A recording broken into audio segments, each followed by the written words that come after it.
જય શ્રી કૃષ્ણ મિત્રો, સ્વાગત છે તમારું એકવાર ફરીથી ડિવાઇન સ્ટેઝ ગુજરાતીમાં। જ્યારે પણ કોઈ વ્યક્તિ પૂજા કરવાનું શરૂ કરે છે ત્યારે ભગવાન ચોક્કસપણે તેની કસોટી કરે છે। ઘણીવાર લોકોના મનમાં પ્રશ્ન આવે છે કે હું આટલી બધી પૂજાપાઠ કરું છું, ભક્તિ કરું છું, તો પણ મારા જીવનમાં મુશ્કેલીઓ કેમ આવે છે? હું તો મંદિર પણ જાઉં છું, દીપ ધૂપ ભોગ બધું જ ભગવાનને અર્પણ કરું છું અને મંત્ર જાપાન કરું છું, તો પણ મારા જીવનમાં દુઃખ સમાપ્ત કેમ નથી થતો? તેમ છતાં ભક્તોના મનમાં એક જ વિચાર આવે છે, આપણને ફક્ત સુખ જ મળવું જોઈએ, જે જોઈએ તે આપણી ઈચ્છા મુજબ થવાનું શરૂ થવું જોઈએ અને આપણી બધી ઈચ્છાઓ પૂર્ણ થઈ જવી જોઈએ। પરંતુ એવું થતું નથી। ઘણી વખત ભક્તો અને સાધકોના જીવનમાં એક એવો સમય આવે છે જે તેમને સંપૂર્ણ રીતે તોડી નાખે છે। તેમની આસ્થા ડગમગી જાય છે।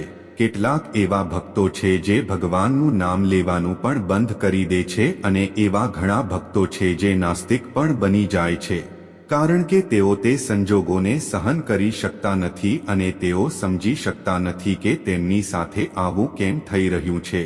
મિત્રો, જ્યારે ભક્તો અને લોકો કહે છે કે તેઓ સમસ્યાઓનો સામનો કરી રહ્યા છે, ત્યારે તેઓ તેમના જીવનમાંથી દુઃખ ઓછો જ નથી થતો।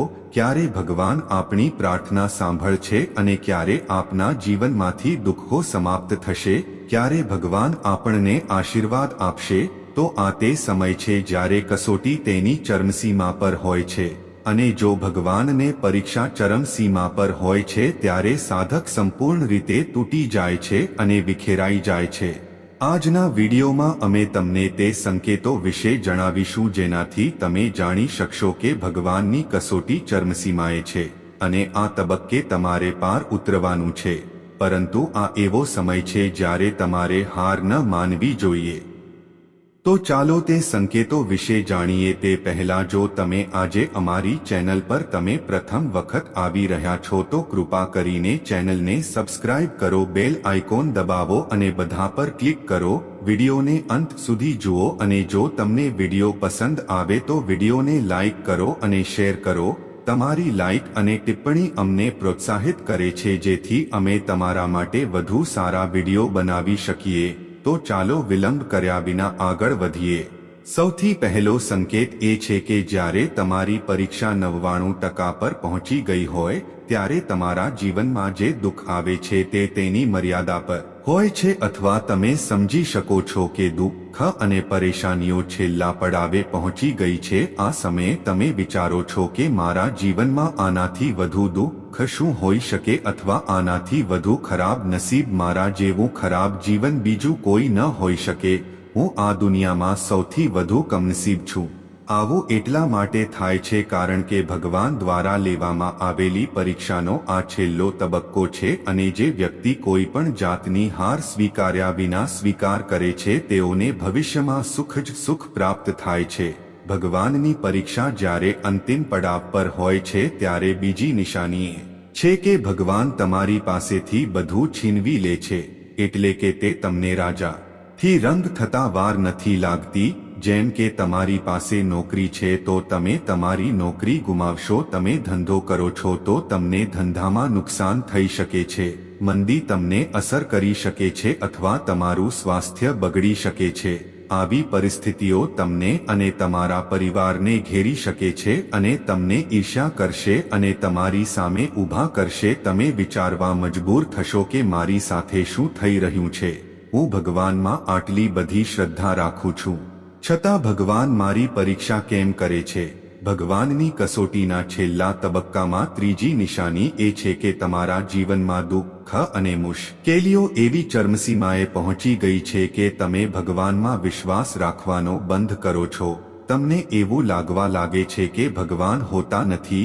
આટલી બધી નિષ્ઠાપૂર્વક હું તેમની સેવા કરું છું, મેં મારી જાતને તેમને સમર્પિત કરી છે, છતાં ભગવાન મારી સાથે આ બધું કરે છે। તો મિત્રો, તમારા જીવનમાં પણ એવો સમય આવ્યો હોય તો સમજી લેજો હવે તમારી ફાઇનલ પરીક્ષાઓ ચાલી રહી છે। તમારી નાની નાની પરીક્ષાઓ થઈ ગઈ છે, હવે આ અંતિમ પરીક્ષા છે જેમાં તમારે પાસ થવાનું છે અને જો તમે આ પરીક્ષા પાસ કરી લો તો ભગવાનને મળવું શક્ય છે। ચોથી નિશાની એ છે કે તમે તમારું સન્માન સંપૂર્ણપણે ગુમાવી દીધું છે. ઉદાહરણ તરીકે જ્યારે પણ તમે પૂજા અથવા ધ્યાન માટે બેસો છો, તમારા પરિવારના સભ્યો જેમ કે તમારા પિતા, માતા, પત્ની અથવા પછી ભાઈ, કોઈ પણ તેઓ બધા તમને સારું અને ખરાબ બોલવા લાગશે. ઘરમાં તમારું કોઈ માન નથી, કોઈ તમને માન આપતું નથી. ઘરે કોઈ સંબંધીઓ તમને એવી રીતે ટોણા મારવા લાગે છે કે આનાથી કોઈ કામ નથી.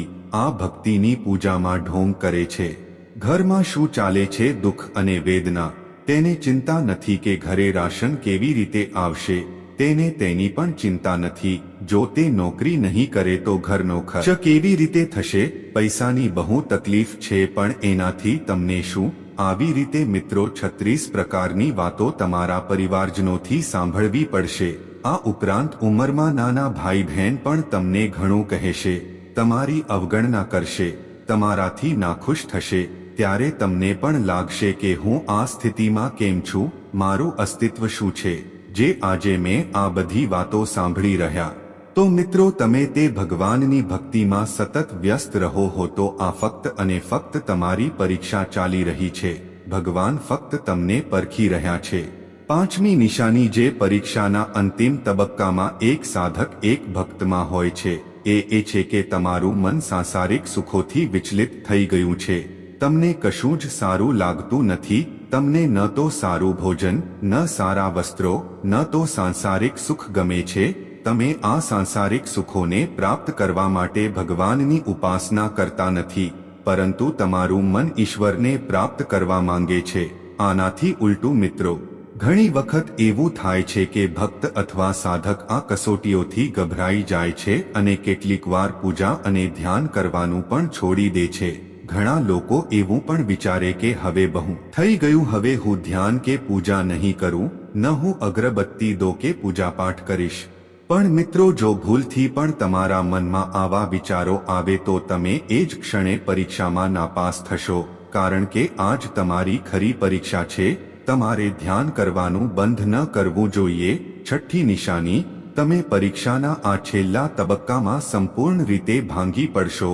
ઘણીવાર તમને એવું પણ લાગશે કે તમારા જીવનમાં અંધકાર સિવાય બીજું કહે છે રહ્યું નથી. મારું જીવન જ વ્યર્થ છે, મારાથી કોઈ ખુશ કે પ્રસન્ન નથી.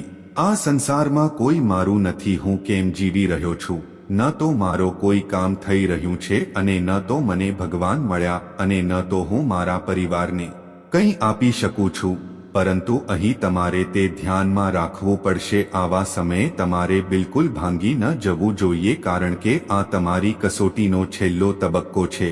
જ્યારે ભગવાન દ્વારા લેવામાં આવતી પરીક્ષા તેની ચરમસીમા પર હોય છે ત્યારે સાતમી નિશાની એ છે કે તમે તમારા વચ્ચેનો તફાવત સમજી ગયા છો અને અન્યો જ્યારે તમે તમારા મિત્રો અને સંબંધીઓથી અલગ થઈને તમારું જીવન જીવવાનું શરૂ કરો છો ત્યારે દરેક તમને છોડી દે છે. દરેક તમારો વિશ્વાસ તોડે છે, તમારા વિશ્વાસ સાથે દગો કરે છે અને તમને હવે કોઈની પાસેથી કોઈ આશા નથી, કારણ કે ભગવાને તમને આ કસોટીમાંથી બચાવ્યા છે. આ દ્વારા તે તમને તમારી પોતાની શક્તિઓ પર વિશ્વાસ કરવાનું શીખવવા માંગે છે. તો મિત્રો, જો તમે પણ ભગવાનની કસોટીના અંતિમ તબક્કામાં પહોંચી ગયા છો, જ્યાં દુઃખ હશે, તમારા જીવનની મર્યાદા ઓળંગી ગઈ છે, તો થોડી વાર રાહ જુઓ. ખુશી તમારાથી દૂર નથી. તમારી પરીક્ષા ખૂબ જ ટૂંક સમયમાં સમાપ્ત થવાની છે. તેઓ કહે છે કે જ્યારે આ નિયતિ છે તમને કંઈક આપવા જઈ રહ્યો છે, પછી દરેકની પહેલા કસોટી થાય છે. તમારી સાથે પણ એવું જ થઈ રહ્યું છે. તમારે હિંમતથી કામ કરવું પડશે અને થોડા દિવસો પછી લોકોને તમારી સફળતાની વાર્તા જણાવો. તેથી આ સમયે હાર ન માનો અને નિષ્ફળ થશો નહીં. મિત્રો, જો તમારે પરીક્ષાનો સામનો કરવો હોય તો તમારે આ પરીક્ષા પાસ કરવી પડશે. તો હું આશા રાખું છું કે મિત્રો તમને આજનો વિડીયો પસંદ આવ્યો હશે. તો ચોક્ક વિડીયોને લાઈક કરીને કોમેન્ટ પણ કરો, કારણ કે તમારી કોમેન્ટથી જ અમને તમારા માટે વધુ સારા વિડીયો બનાવવાની પ્રેરણા મળે છે. તમારા જીવનમાં પ્રગતિ કરો, હકારાત્મક વિચારો અને તમારી સાધનાના માર્ગ પર આગળ વધતા રહો. આભાર. જય શ્રી કૃષ્ણ.